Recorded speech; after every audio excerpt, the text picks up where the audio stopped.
Star Wars Episode 1 Racer is, well, a racing game based on the amazing pod racing scene in The Phantom Menace. Initial development started back in 1996 with the project leads from Shadows of the Empire beginning development after their game was finished. I hear Shadows of the Empire is a really great game, and I still need to play it one of these days. I was a PS1 kid, so I missed out on some of the classics.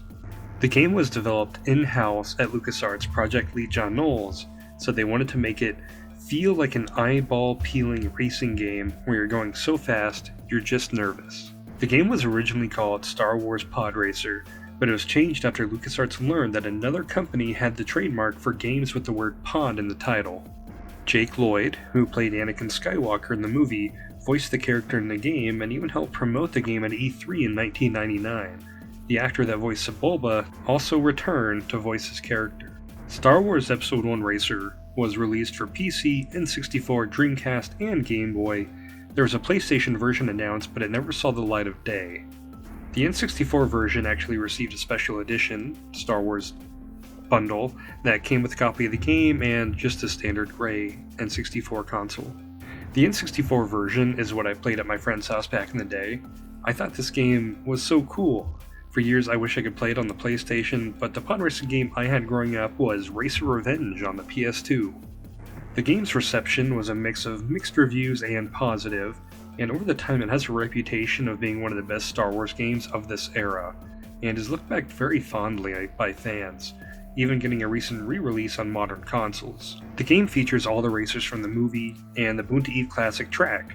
There are also several other planets that have their own set of racetracks.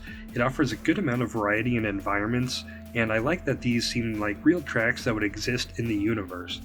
The lazy route would have been to have tracks based solely on locations from the movie, like one on Naboo, Coruscant, etc. I spent most of my time in this game, completing every race in the tournament mode.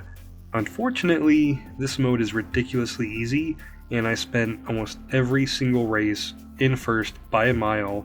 Not even seeing any other racers, it felt like I was doing time trials more than an actual race.